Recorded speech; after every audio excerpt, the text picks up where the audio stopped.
I was in London a couple of years ago, and I'm standing at Piccadilly Circus, and there's people everywhere.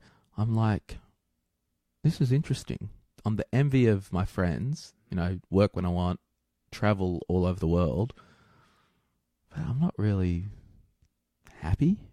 Sure. That was one time, and there was another time where, and I got like a $60,000 commission payment. And that same day, I visited someone who was dying. And those two times have really showed me that money, it actually doesn't matter. And you've got to hold money loosely.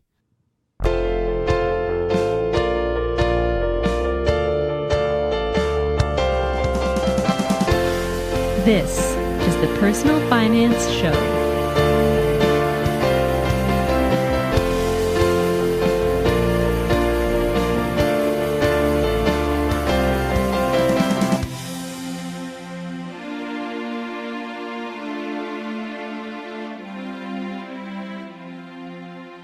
Hi, I'm Bo Humphreys, and this is the Personal Finance Show.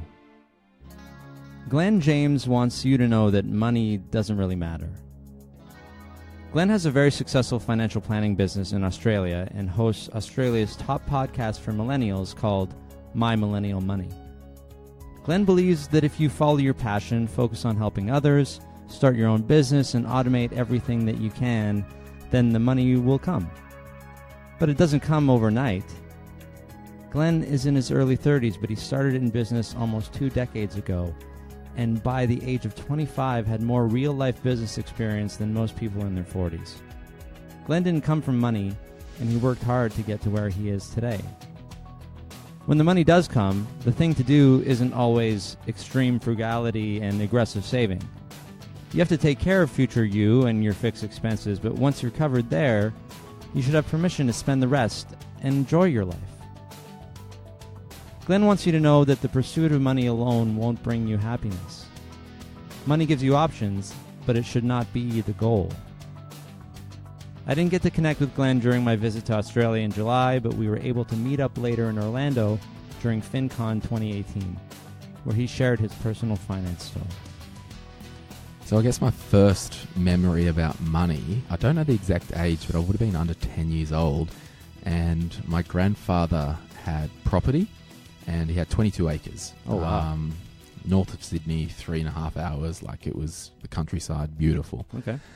And in Australia, and I'm not sure about Canada, we've got a thing called fireweed. It looks like a yellow flower, Okay. but it's a weed, and it spreads like fire. It probably has something very similar. Yeah. So he said one day, do you want a job? I'm like, sure. And he said, well, you can pick the fireweed, and I'll pay you 50 cents an hour. Pick it like by hand? Yeah, like Okay. remove it. And I thought, 50 cents an hour. no deal. Not doing it.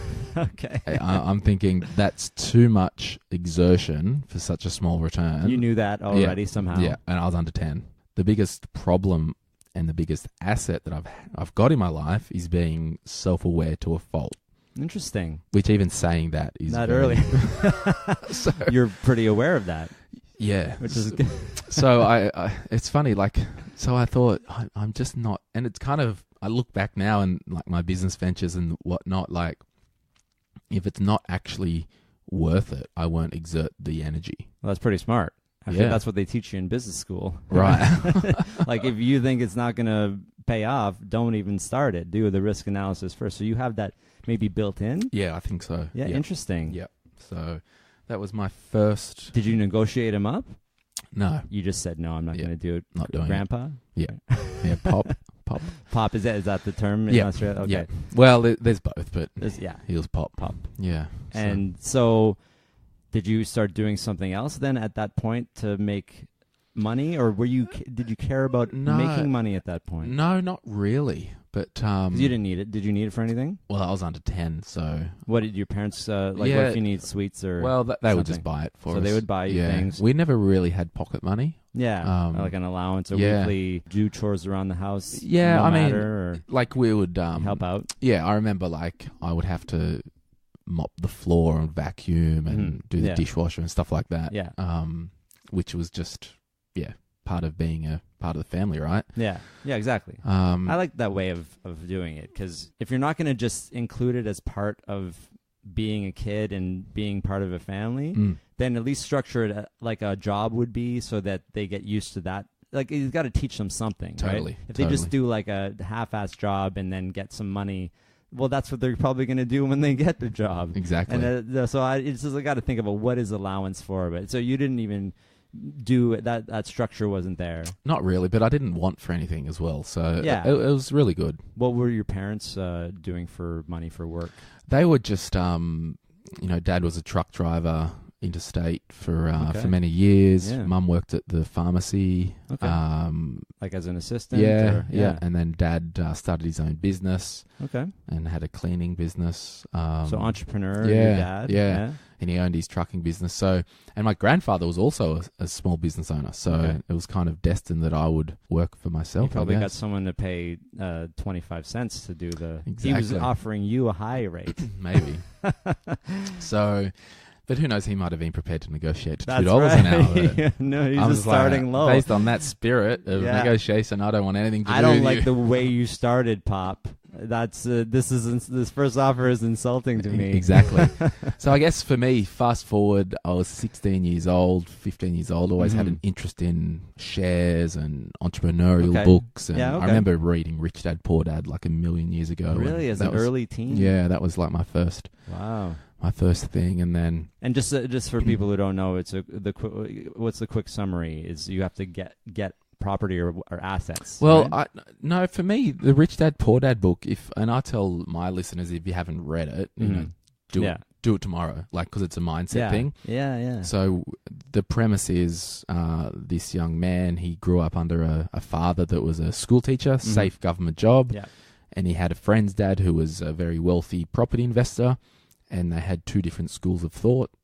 Sure. One was government job, one job, don't take risks, that's your lot, forevermore, And you'll be amen. fine. You'll be fine. The other one is life's too short, take risks, do stuff that other people aren't doing, blah, blah, blah. Yeah. So that was really cool to read that. And then I'll do like a community college weekend course about shares Okay. because I just had an interest in that. And then I didn't love school because I didn't like people telling me what to do. Yeah. I don't want to sit here and, I came Yeah. first in business studies. I really like that. But somehow you already knew what to do, which is what people don't know when they go to school, and that's why Exactly. they're okay Yeah. sitting it. But Yeah. you had this idea of you Yeah. just knew what you wanted, so I Yeah. could see that being frustrating. So I wanted to leave school and I didn't know what I wanted to do. Hmm. And I wasn't allowed to leave school unless I got an apprenticeship at the very least, which Okay. is like a Like 4 allowed by your parents, Yeah, or the law, or no? How does it work? Well, by my parents. Yeah, okay. Yeah. So it was a 4-year structured course and a trade, and that was in telecommunications. Okay. So I did that for 4 years, and I was the youngest in my year. So by the time I was 20, I left school at 16, and by the time I was 20, I had been fully qualified Yeah. telecommunications technician. Okay. And I Without knew, like this is like going to school, but you didn't have So- to go to a college or well, you university. did the college one day a week. Okay, yeah. So, So it was a part technical of it. college, Yeah. and then the 4 days was on the job. So what exactly were you qualified to do then? So like, see this Cisco phone system here? Yeah. So like Program like a them, landline. install them, do Yeah. the big commercial systems. Okay. Yeah. Um, Wow. Yeah, so So at the age of 20, you're already qualified for this. yeah. And I knew that wasn't something I wanted to do. I wanted to work with money or do something. And then I saw a course, like a financial planning course. Long story short, I quit that role after doing the apprenticeship. So you're all ready to go. And how long do you actually spend working as that? Not even. I did it for basically 4 years, the apprenticeship, and a couple of months after the apprenticeship Okay. finished. So you did what you had to do. Yeah, and then I knew it wasn't for me. Yeah. Well, that's what you got to do But sometimes. conversely, Yeah. I believe nothing is wasted. No, And I agree the with you. skills that I learned Yes. then, I apply to my life today. Sure. The forward thinking, strategic thinking, Yeah. critical thinking, problem solving, dealing with people. You can always take something, Absolutely. even just one little thing, but you got a lot of things. That was Totally. I'm sure it taught you everything. Totally. You just have to Totally. have an open I mind. mean, I was a thinking. 16-year-old apprentice going into offices, communicating with people. Oh yeah, So, that's totally valuable. yeah, totally. Priceless even. Yeah. Okay. I started studying financial planning correspondence, Mm-hmm. and I tried to get a job in financial planning, in finance. Sure. And I think I went for like 5 or 6 interviews and I couldn't get a job. And was there a reason? Not sure. Availability. I just maybe wasn't qualified. Yeah, all that, just couldn't get a job. Sure. And I was ready to go back to telecommunications. It was like, and then I went to one recruiter. I remember the very end of it, I'm like, this is the last time I'm going to a recruiter. Went to a recruiter for this admin job, and they said, oh, we're really sorry. The job that you're here for has just been taken. They got someone else, and they cancelled us. However, one that we recently filled, the guy just pulled out of, and we think it's a good fit for you. And it was a admin reception role at a financial planning office. So way to get in. Yeah. So, I mean, I was collecting the mail and the milk of a morning. Sure. On the front desk reception, which is I think it's a valuable job for the right person. Yeah. For me, I learned a lot. So I was in this firm. So I went to the interview. I was late to the interview because I was just like, I'm over it. I don't even care anymore. Late to the interview. I'd already started studying, and I worked at that place for 4.5 years. Okay. And moved from reception to admin to paraplanning, doing financial advice documents for the advisors. Yes. Then I would be an associate advisor. Okay. So advising clients. And then I was 25 years old, and I was commuting from the Central Coast in New South Wales, Australia, to Sydney, which is an hour north on the beach. So I was commuting to Sydney every day, and I'm like, I don't want to move to Sydney. I want to start my own business. So I started my own business at age 25 doing financial planning. Okay, and you're fully qualified, and you have the I'm experience licensed. of going I've done. I basically did another apprenticeship in financial planning. Yeah, you did. A lot of CFPs will go out and do this on their own, but maybe they'll do it later than 25. Sure. Yeah, yeah, this is very early. Yeah, right? that's right. Yeah. So at 25, you're already ready to start your own firm because you feel like you can go out on your own when maybe someone would be 5 years later, or even 35, maybe. Yeah. So you're getting a head start on that. How are your finances at this point? Like, were you making money as an apprentice? Well, before, like 16 to 20? Yes. And then after not... Yeah, actually, while you were working up to 25. Yeah, so I was employed from 20 to 25 at the financial planning office. Yes. Doing all those. My base roles. salary was like 35 grand. So it was nothing. Were you able to save anything? Not really. You just can't save money on the minimum income. Really, So did it really start when you were 25? Then, like when you got your own thing, that's when you were able to start saving. So or basically, investing? The amazing story was, a year before I quit my job, a very wealthy individual got a job there advising, who had just moved from the country. Okay. So 6-hour drive away. Sure. Very wealthy. And he sat next to me, and I worked with him, and he was my rich dad. Okay. My mentor. So you got to have a mentor next to you. Yeah. So every day we used to go and get lunch. Nice. And he changed my mindset from the working class. Like, my dad had his own business, but he just owned his job, right? Sure. But this guy full on mentored me to change my mindset. The wealth creation mindset. Totally. Yeah. But anything's possible mindset. Yeah, that too. Yeah. You do what you want. Because I said to him once, we were joking around, and I said to him, you know that saying, oh, you can't have it all? He's like, why not? Why not? Yeah. I like to say that. Yeah. It's power of positive thinking as well. And sometimes it might sound unrealistic, but I still believe you should say things like that. Totally. I want to do that. Maybe you're not being realistic in every point, but if you say I can't do it, then that will come true, right? Totally. So he changed that mindset for you. Absolutely. And did that give you sort of the motivation to go on your own? Was that just at the tail end of... that was like a year before I quit. Sure. And then he was departing to do another role, and we kind of had a joke with each other, like, oh, the first one to leave wins. And really amazing, we left within a day of each other. He retired. No, he was only in his 40s. Oh, so he just stepping stone. I thought maybe he was at the end because that's why he was so wealthy, but he just did well in his previously, the last 10, 15 years. Yeah, because he had a farm and he sold that, and so he was worth many millions. Yeah. And what did he go and do? Just a sidebar he did other advising, and then he landed a national role for a big firm. Now he's doing his own venture capital stuff. And the cool thing was, he actually, because I said, I've got no money. Like, how can I do this? Yeah. Like, and he goes, well, I'm going to write you a check. And he said, I'm never going to ask for it back. If you want to pay it back, it can be in a week, 10 weeks, 10 years, whatever, but I'll never ask you for it. Yeah. There you go. Go start your business. And so that you were his first venture capital. Well, I think it sort was of. it was just someone It was who a gift. believed in me. Yeah, it was a gift. And Can you tell me how much it is, or is that? oh, I would prefer not. Okay, yeah, that's fine. But it was significant. Yeah, Like, even if it was $500, sure. it would have been. Something to give you. But it wasn't the money. Confidence. It was someone actually believes that I can do this. Yeah. Yeah, it doesn't really matter how No. much, right? Yeah. If we know how much it is, it might skew our view of this act. Yeah. Giving you the. It was under power. $10,000. Yeah. Like, okay. it wasn't a lot of Okay, money. Yeah. But you're just like, wow, I can do this. Yeah. Yeah. So before I started my business, I basically spent the months before marketing and contacting people that could send me clients. Okay, yeah. So Is that okay to do?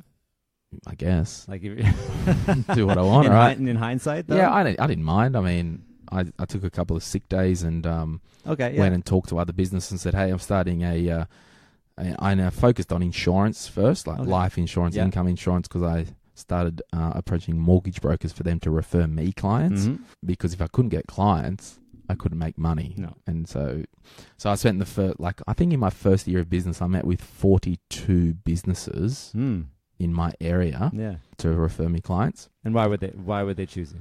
Well, and that was it. I said, look, I'm good at what I do. I'll hero you. I'll keep you in the loop, and it's more of a value proposition for you to look after your client by ensuring that your customer has the right insurance. Yeah.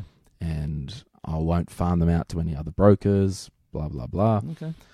So I guess it was funny. The first financial year, because I did a bit of a business plan because I needed a license in Australia, and the company I was licensed through, who I still am today, at the time, the financial planning license cost $26,000 a year. Wow. And they gave me 6-month fee free. Okay. Is that common, or? It can be, yeah. Yeah. So they said, we're not giving you a license unless you prove that you can do this. So we need a business plan. Something detailed. Yeah. So I basically projected I want to generate in the first year, I think I said like $90,000. Okay. Or $100,000, 97 I think it was. Like in your first year of business. The first financial year. Sounds reaching. Was it far reaching? It was doable, I thought. Okay. And after the first year, I basically did it. Okay. It's almost more than doubled my income that I was earning. Yeah. Before. How did you do it? Before I left my business, the company that I worked for, the guy who trained me, he said, just remember 2 things. Look after people and don't chase the dollars. Okay, yeah. So I just set out to help people. So the more people you help, the better you'll do. Yeah, I agree with it. Yeah. Like, people like to think that it doesn't always work, or does it always work in your experience? I think in the long run it will. Yeah. So you've just got to play a long game. Yeah, that's right. People want it to happen right away. I think that's probably the biggest fallacy, right? Yeah, so instant returns. Totally. So everything I do in my life, I do it for the Glen in 5 years, for the Glen at age 65. Nice. So like at the moment, we've got superannuation in Australia. You can put up to $25,000 a year into that retirement savings account. I cap mine out every year. Okay. And people go, you're so young. Why are you putting 25 grand away? Yeah. And I'm like, bitch, can I say that on here? Yeah, you can say whatever you like. I'm like, because I'm a spender. Yeah. I'm like, if it doesn't get locked away, put it away. I'm going to spend it. Like, I'm doing it to protect the Glen James. Well, that's what a lot of people... 40 years' time. People, like, so we have RSPs, which is very similar to supers. It's locked away. Yeah, you pay a penalty if you take it out. You can for certain reasons. We can't even take it out till preservation at age 60. So that's more like a locked-in retirement account. So absolutely. Which we have, it's closer to like a pension sort of deal. You could take it out like if you're at poverty level for a couple of years, or if you have some kind of medical thing. We get all that You crap. have there's reasons, but it's basically locked away. It's locked away, yeah. People also look, though, at property in that way, too. Would you say the same thing? Like, is it a forced savings to pay a mortgage? I think so. I mean, I've got my main house that I live in with a mortgage. I've got an investment property with a mortgage, and I've got a third property which will be completed next year, Okay. which will have a mortgage as well. And you would spend that money. Yeah, if you didn't but have mortgage. so the big thing in Australia with wealth creation was interest only on investment loans. Okay. So you just pay the interest, you don't pay the capital down, and then in the future, hopefully, the capital value will increase, and Yeah. then inflation will help pay the debt off. Blah For blah how blah. long? Like 20 years, whatever. Like it's always interest only. Yeah, well, you've got to refinance it after 5 years, Sure. Okay. but all my loans are now principal and interest Yeah. because it's forced savings. I'm paying Yeah. down debt. I'm buying an income stream for the Glen James in 30 years. Well, how do you feel about debt? I don't love it. I mean, I don't have any consumer debt. Yeah. That was different than leverage Yeah, debt, I mean, like a mortgage. I'm a big fan of Dave Ramsey in America, Mm. but it's not possible in Australia to buy property without debt. No, where can you buy property? Like maybe here in Florida, Yeah.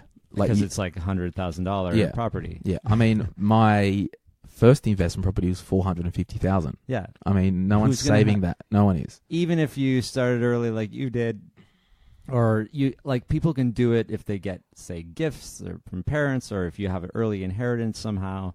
But yeah, even that, like that Totally. much cash, like, yeah, it's not possible. And Totally. Dave And- Ramsey thinks that it's possible. Well, in America, and it might be in America, Mm-hmm. you know, if I lived here, I probably would do property his way Hmm. because I just don't like debt. So save up all the money you need. That's Yeah. what he says, Yeah. basically. And it might be a longer game. But you've just got to remember, he Hmm. hasn't made money from investing. He's made money from telling people how to pay off debt. Yeah. And I really Interesting. respect him, and I would take his advice all day long. Yeah. But in Australia, it is not possible to buy property without gearing. Yeah. And maybe in parts of Canada, like parts of the States too, Yeah. but not where I'm from and not where you're from Yeah. in terms of areas. But yeah, like consumer debt, I don't have, like, I use credit cards while I'm, you know, overseas, got my Amex, so I don't pay the international fee. And if the car gets Yeah. stolen, like, Convenience. it's easier. But yeah. day to day, I use Visa debit. I don't chase points. No, okay. I don't buy lounges on, you know. So not even reward cards for that. You No. even if you're going to pay it off. Yeah, Are you I at don't- risk? Do you feel like you're at risk if you use credit in that way? Yeah, my personality is. Sure. So what I do when I teach, because I've got an online course that I made because I was sick of telling people how to Yeah. manage their money. Sure. What I do is I've got an account that's with one bank, and the only app that is on my phone is that bank, Okay. and the only card that's in my wallet or the only Apple Pay on my phone Yeah. is that card. Okay.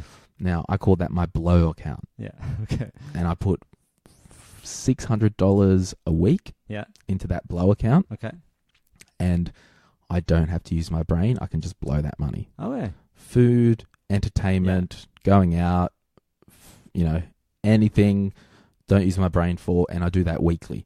Okay. And that's because you can afford that. Everything else has been Yeah. taken care of. Yeah, I've got a bills account, stuff's taken care of, got savings, All of the mortgages. fixed Yeah, stuff. all like the fixed stuff's mortgages, counted it's for. all done. I pay myself fortnightly or bi-weekly from my business into my cash hub, and then weekly out to my blow account. Yes. And now, of course, this is now, Mm. but you weren't always able to have 600 a week, as you said, N- in your blow account. Yeah. So you had your first year, you hit 100,000 in, would you say, gross? Yeah, gross, Yeah. yeah. And so where did it go from there? Like, did you just keep In the you maintain business? that? Yeah. Yeah, like- so the business, I run it pretty lean. It's up to about 500 turnover at the moment, but I don't have real data for this financial year because I had a lot of staff, and I've just got... Well, we don't have to get into those Yeah, details. yeah. I mean, if you... So whatever you're comfortable or know, I don't care. Like, know about. no one I know is listening, but I take home about 200K a year. Yeah, so 200K a year, take home, and like the car expenses and all that, a lot of the expenses are in the business anyway. So grossed up, it might be, it's probably over 200. I don't know. and then, so you, maybe that started after, like, by... Probably Well, how old are you now? 34. And so by the time, so first couple of years, now you're making money for the first time at 20, really, Yeah, I think 25, 26. 27 was when it really got good. And you never had any reason to think about where you're going to put your money because you didn't have any. And so what That's did you right. decide to do? You had interest in all these different things like property and stuff. Did you Yeah, start with property? Yeah, I did. But the first thing I did was purchased my own house to live in. But it's funny because financially, on paper, in Australia, it's cheaper to rent where you want to live and invest elsewhere because you claim tax deduction, like your home office, blah, blah, blah. Yeah. But because I'm a conservative person, I want to make sure that no one's taking my freaking house. I can live here. Sure. I can paint the wall. Like, Yeah. so Control. that's just me. You Yeah. wanted some more power over that. And I wanted to, while I built the business, I wanted to make sure that home was home and because I'm a business owner, I didn't want to get evicted during a busy time in the business and blah, blah, blah. Yeah. So the first thing was, my house. And then a couple of years later, I bought my first investment property. And this is big in Australia, right? In investment properties. Someone said that you want to have an investment property. It's very common. Oh, everyone wants an investment property in Australia. Yeah, and a lot of people do also in North America, but I feel like it's almost like a rite of passage for you guys. Yeah, totally. Yeah. So then that's when I started as well, capping out my superannuation. So you're maximizing there. Yeah, maximizing there. And so you started your property plus that, and would you say your expenses are lean? You're one person. Well, the business You're expenses spending, are lean. Yeah. but you're a spender, yeah. So how does that work? I've been in the States 6 weeks. Mm-hmm. It'd be over 15 grand. 15 grand Yeah. that you spend, but you have this money now. Yeah. Well, like I fly business class. Yeah. I went to New York City the last night I did there. It was $850 for a hotel suite overlooking Central Park. Because I'm big on buying experiences and not things. Sure. And I give a lot of money away to charities. And I had a meeting the other day with my business coach and my personal financial coach. And I'm like stressing out because I'm like, I'm not doing well. Like, and they're like, well, you're saving over 30% of your income. So because not including the giving. So you're already saving, meaning the investment properties and maxing out super. Is that part maxing of out it? super, Yeah. the investment So properties, you're doing, and I've got an investment account, like a managed fund, Sure. mutual fund Yeah, account. yeah. It's an investment bond. Okay. So I put money in there every month. So in Australia, like, and probably in America, it's like a lot of money guys are like, I'm property only, equities is crap, or I'm equities only, property's crap. It's just like, do both. Yeah, just spread it around. Yeah. It's another way to diversify. Yeah. And everyone's all about doing all these niche things. But you're only let's just reference the 15 grand. You're doing this after everything is covered. Oh, absolutely. Right? Yeah. And that's a good lesson. Everyone's at different income levels, but you call it your blow account because you can blow it because you're taking care of everything else. I'm not a fan of the FIRE movement. Sure. Okay, only because I can't be frugal. It's not in me. Extreme frugality or guerrilla frugality. Yeah, as they call it. I just like, my mentor said to me once, like, Macca, who I referenced before, the millionaire guy, he's like, you can't give anything away because it always comes back. I mean, the other night, just a couple of nights ago, a heap of us went out for dinner, and I'm not big noting myself. I'm just I just grabbed the check for the table. Yeah, because you can afford it. Yeah, and what is better than experiencing life with friends and food? I mean, for my 33rd birthday, it was so funny. Because I never did an 18th birthday, a 21st, and like they're big landmarks. You were working. Well, I just wasn't into that. Like, because okay. I don't want to be the same. Anyway, I thought, you know what? I'm 33.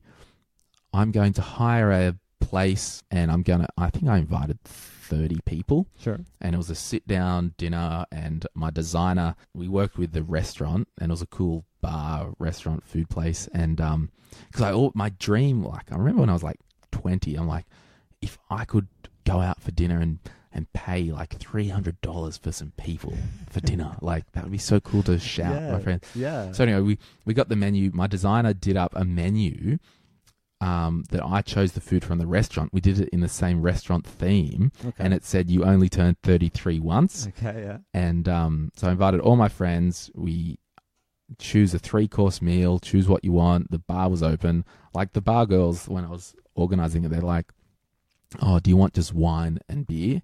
I'm like, what do you mean? They're like, all spirits and cocktails. I'm like, no, I want it all. Everything. Like, they're my friends. Like, don't want somebody to not have a White Russian because it's not on the that's right. on the menu. So we did my 33rd birthday I think when I walked out, the bill was $2,200. Sure. And I just covered it all for everyone. Yeah. And to me, that was the real gift. Like, that was amazing to experience life. See, that night may not have happened because some people there were uni students. They might not have been able to afford a really nice place. They wouldn't have been able to come. And because that happens. Because you started so young, people who are your age, a lot of them are just starting out. Totally. Friends of yours, right? Totally. So this all goes back, because I like the you said, like, when I was 20, like, on the surface it sounds like you might have come from money or something, right? But you just worked for 10 years before everyone was even doing anything. Yeah, totally. And it sounds really bizarre. So my financial planning business, most people in Australia get debt and buy businesses and buy clients and then start. Okay. But I started everything organically from scratch. Yes. So I had no debt building my business. Sure. And now my business has a recurring income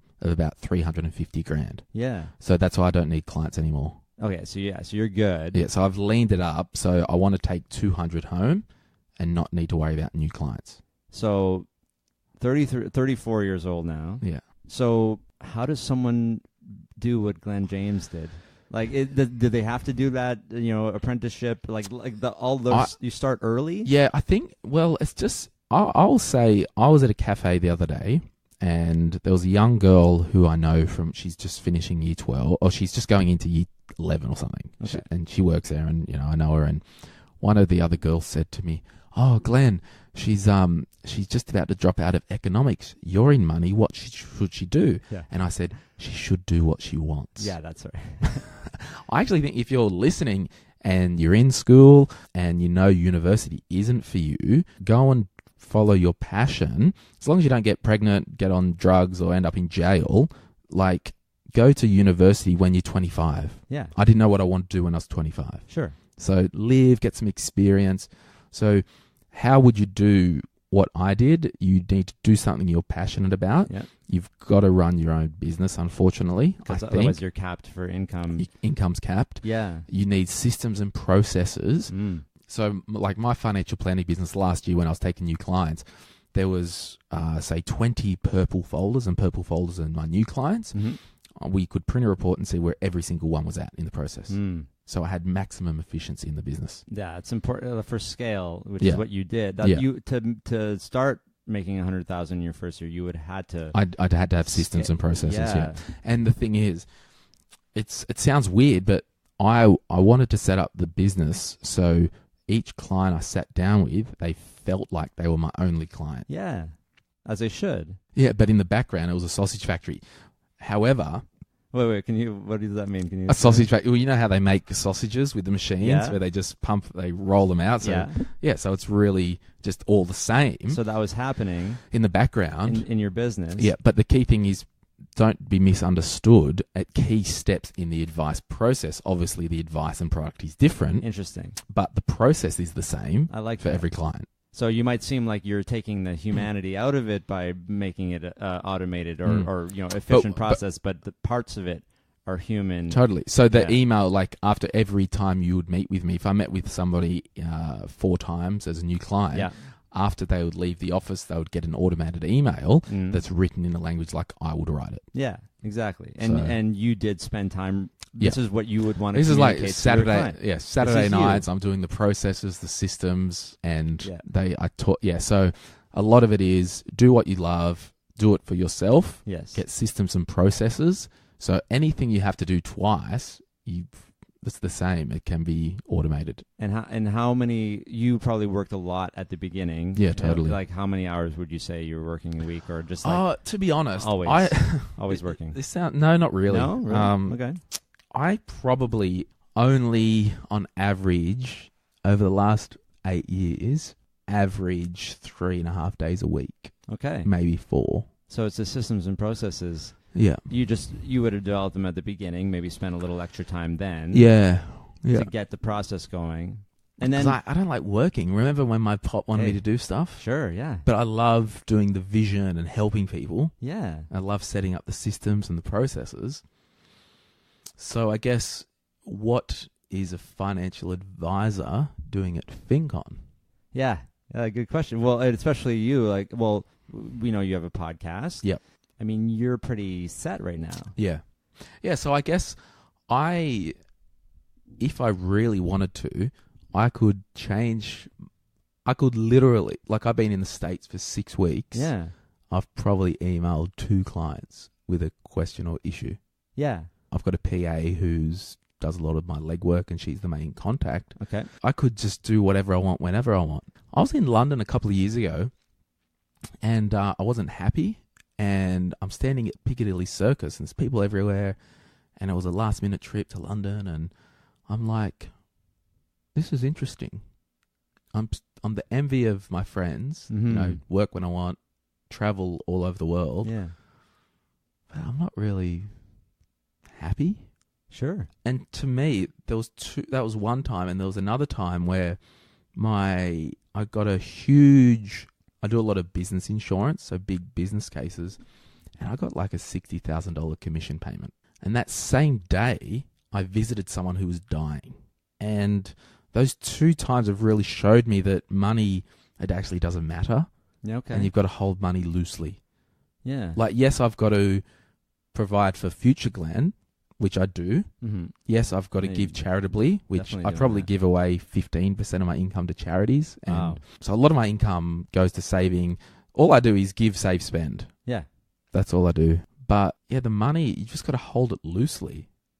So you want to spread this message to people. Yeah. That's what you talk about on your podcast? So My Millennial Money, the podcast that I run, so I basically now work in the financial planning business only 2 days a week and not taking new clients. I'm literally just loving and looking after the clients that I've got and treating them well and over-servicing them and blah, blah, blah. But in Australia, there is a huge need for financial literacy for under 30s. Yes. It's harder over 30s because they're in habits and routines and behaviours.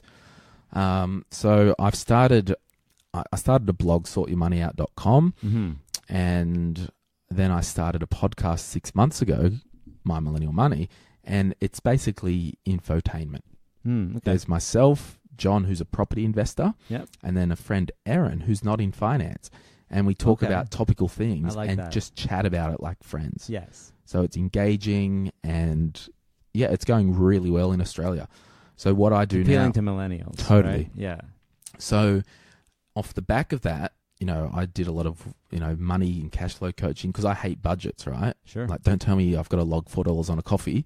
You don't. So, you're a spender. I'm a spender. Yeah. So that's why I coach people with my course to do the blow account and have the systems and structures in place. Take care of the big stuff. And because the blow account, it's good for the spenders like me because it governs me. Mm-hmm. And at the end of every week, when there's $20 left, I feel poor. No, you do. Yeah. But that's good because the system's working, because that evening there's another $600 coming in. I like that it actually makes you feel restricted, even though you know you have assets it's crazy. You could get to. I know. That's kind of fascinating. I'm like, I drive a luxury car. I've got the nice watch and all that crap. But why do I feel broke? Oh, it's because my system's working. That's why. But for the savers, the blow account's good because it gives you permission to spend. I love that. People say a budget gives you permission too. Totally. So I'm big on the spending plan. Budget scares people because it feels restrictive. Even the word does. So my job is now to spending plan. I like educate people on how to structure their finances to empower them. You don't need debt for stuff. Save up, pay cash. If you've got to go on the secondhand website, go in the affluent suburbs, get stuff. I mean, when I moved out, I didn't buy a new fridge until last year. Yeah. I bought secondhand washer. I've only just started buying nice stuff for my house as it's going. Yeah. And as a handy tip, if you're looking for big ticket items for your house, I shop twice a year after Christmas and then at the end of financial year sale. So whatever the two big times in the year are, whether it's in the States, it's like Black Friday, and probably, I don't know, so in Australia, it's like end of financial year is 30 June. Yeah. And then the Christmas Day, Boxing Day or sales goes for a month. Like just last Boxing Day, I bought a new bed head, a new washing machine. I got a nice Bosch washing machine, like all this stuff, like literally 50% discount. So like this is a good lesson because everyone who's been listening to this knows that you could buy whatever you want at whatever price. Whenever I want. Whenever you want, right? Yeah. And it is really interesting and there are people who could and they do, and these people might have the same revenue as you, but they're in debt. Yes. And there's probably lots of them. Yeah. And they need your system. Yeah. And so people think that it's impossible, right? Even the ones that are making or grossing what you are. So Yeah. even if you get to the point, like you don't even have to get to your level of income to follow this kind of thing, and you'll retain a lot of stuff. Totally. I tell people, do my spending plan, and you will have more money than you've ever had before. Yeah. Like not everybody needs the blow account or whatever, but a lot of people do. And exactly. Like there's so many different ways to look at this. And I'm big on, so even like if you needed a new fridge, right? Yeah. You would probably save money buying a secondhand one for $100 to get you through to Christmas, and then buy a brand new one that will last you the 8 years. Okay. At half price. Interesting. You know what I mean? Like, but I'm big on quality now. Like, yeah.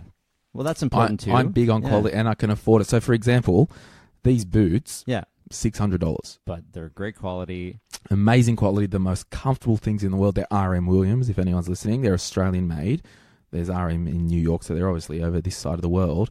But they're amazing quality. I've got another pair that I recently got resold. It only was $180. Like, I'll keep these for over 10 years. And these are also, though, your reward. Exactly. Because, you know, again, if you're listening, you're doing tons of things to take care of you in the future. Totally. And because you came up with these systems and processes and you worked hard early on in your life to get to this point, it's like the worst is when people do get to your level and then they're still holding on to all this money for free. I learned from somebody worth maybe 30 million. Sure. That money just amplifies who you are.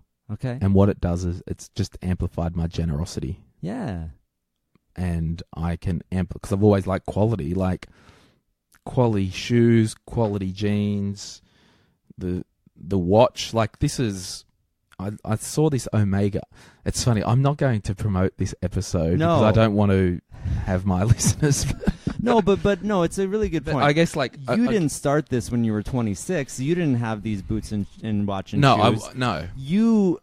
You work to get to a certain point, and why shouldn't you reward yourself? Yeah. Whether it's with watches and boots or not. For me, it's not a consumerism thing. It's I like quality for the long term. Yeah. So this watch, I was in New York. Like, you just got to shop for stuff. Like, this was $5,500 US. Wow. In Omega on Fifth Avenue, Sorry, right? That's blowing me away. Oh, is it? Yeah. Yeah. And but I'm going somewhere with this. Yeah, like, of course. I got it online for $3.50 US. Okay. Yeah. Plus a bit of tax. But someone said to me, "Oh, do you only wear that on special occasions?" No, I'm enjoying this every day. It. Like, if you're going to make your money, enjoy it. Like, and it wasn't easy starting the business. I now don't care that I earn a lot of money because I sacrificed a lot. You weren't there at the nights where I'm up thinking, when am I going to get paid next in the early days? Course. Like, yeah. Literal, like, anxiety attacks almost. Yeah. Like, so now I'm like, well, I'm just give some, save some, spend some. You've got to be in balance. Yeah. But I was challenged by my business coach the other day. We did this thing where, so maybe draw a cross on a bit of paper. In the middle of the cross is 0, and the end points of the cross is 10. Okay. So you might write family, relationships, money, health. Sure. And you put a dot and rate them. Yeah. So my personal health or fitness was quite low. It was, eh? Okay. So looking at my personal spending plan, I'm like, well, I don't want to pay myself more out of the business because I'm not getting new revenue. Yeah. So I had to pull some back from my charitable giving and put into me and do Pilates now once a week. Yeah, because you won't be able to give if you're not around. Exactly. To give. So you got to, like you said, balance. Yeah. So I meet with my own money coach and business coach every 3 months, and we do accountability things, and they keep me on track. Like, because everybody needs coaches. That's right. Is that your belief? I'm a financial advisor. I coach people. Yeah. I'm still human. I still want to buy stuff. You still need some accountability. I said to them the other day, I think I need to put on a new staff member just to help. And they're like, no, you don't need to. Yeah. I'm like, okay, well, you just saved me 45 grand a year. Like, you know what I mean? Like, That's right. They're looking at it from the outside. exactly. You might get a little wrapped up in it. Totally. And what I tell clients, you're in your own echo chamber. Mhm. And if there's a couple, you're both in an echo chamber. Yes. You just need someone else outside to speak into that. And when did you start delegating to your, say, PA? Did you have one from the beginning? No, I did everything myself Yes. until I was running out of hours. But basically. even you were only working a couple of days a week back then too? I wasn't working full hour days. So yeah. Okay. But Because what I was doing was profitable because Yeah. it was lean and Yeah. So lean business. yeah, so I think I got a part-time PA in 2012 and then 13 she went full-time. Do you remember the motivation at the time to? I was is sick this of too doing much paperwork. volume, I was or- sick of okay. paperwork, yeah. So you're It got to the point where I was starting to hate my job because I wasn't working my skill set. Okay. Yeah. So we need to, like you said, self-awareness. We need to be aware. You know, you're standing there in Piccadilly Circus. You're not happy. And what did you do when you realized that? I just remember if there's any reason I'm in London, it's to find out that money doesn't make you happy. It was almost the point of going to, like, Yeah, this I'm is like, why I'm here to you know, realize this. spiritually or whatever it is. Yeah. Like, I had to do that Hmm. to get some good perspective. Yeah, I don't know. It was just a good realization that money isn't the answer. Yeah. It's a tool. I've got options. Money gives you options. Money gives you options, but like a lot of people in your position, they do make the pursuit of money their Totally. goal. Like there's guys that I hang around with and at events and they just want the big empire. Yeah. I'm like, can't be bothered. I mean, you earn 200 grand where I live in Australia, you do whatever you want. Yeah, how much money would you really need, right? Like you're totally taking care of future you and So have you studied much of the fire stuff? Because it's only quite new in Australia. yeah, I'm not in detail, but it's the like, would I say I'm fired or whatever? I would say because it's typically $1 million is the goal. Well, I've got that. Yeah, and because the 4% rule, say, applies, because then for the rest of your life you can live for 25 years or whatever it is. Right, I'm 40 totally grand. butchering this, Yeah, but yeah, that's the okay. idea, is that your money is going to make you enough money to live on. You don't have to work, Yeah, okay. even though you're still working. But that's a fallacy because Yeah. they all do side hustles anyway and generate well, money. that's it. They don't have to work. Right. But then they do, Yeah. right? So you're like, for I think a lot of situations, your basics are covered. Your worries are gone, I guess, Sure. right? But if you wanted extra things, like if you didn't want to live in an RV and travel around the United Yeah. States, then you have options to do it. But you know that you're going to be fine, and I think that's the idea. So Sure. for what you want, I would say you're fire, and I guess I've got the critical mass behind me and I don't want to stop working. I need something to do. and you don't have to. Yeah. I think that's that's why there's so many different variations of the FIRE thing, and you know, like some people would just say financially independent, Yeah. because you're not actually retiring in any way, and I like that. I just like the idea of being financially independent, so that you don't have to work if you don't want to work, or you can work on your own terms. Like, we're all going to be doing some work, and it's going to generate some money at some Totally. point, and to not have to worry about whether that is going to be enough because you've already set the base. I think that's freedom is kind of priceless, actually. Yeah, totally. So yeah, you mean you've done it not intentionally, but you did your frugality sort of from 16 to 25. Yeah, basically. You know yeah. what I mean? You weren't saving at that point, but you did all your learning. When we got our first rental house with my mate, our lounge was camping chairs. Yeah, this is how people start out, and you just had all this behind you, and The overnight success took me 10 years to get to the that's night. what a lot of people say, right? It's like, okay, how you make $100,000 or gross it in your first year. Yeah. It wasn't your first year at all. So when people go, "Oh, I'm on six figures," does that basically mean just over 100? They're allowed to say it once they hit $100,000. So it could be Right. 100, it could be 800, Yeah, though it's hard to know, and I think Because it's big here in America, like the six-figure thing. Like we don't use because 6 figures it's a lot Yeah. for most people. Sure. So even if it was just $100,000, like right on the dot, got, that's fine. And so if you say your blog makes 6 figures a year or whatever it is, that's something that is impressive to people. Well, that's my first goal with my online course and the blog and the podcast is to do 100K online. Yes. And why would you pick a money metric for that? Because of my personality, it is a measurable thing. Yeah, okay. So it's just... And it's a fun challenge. Yeah, so it's a challenge, right? It's not like, you're not...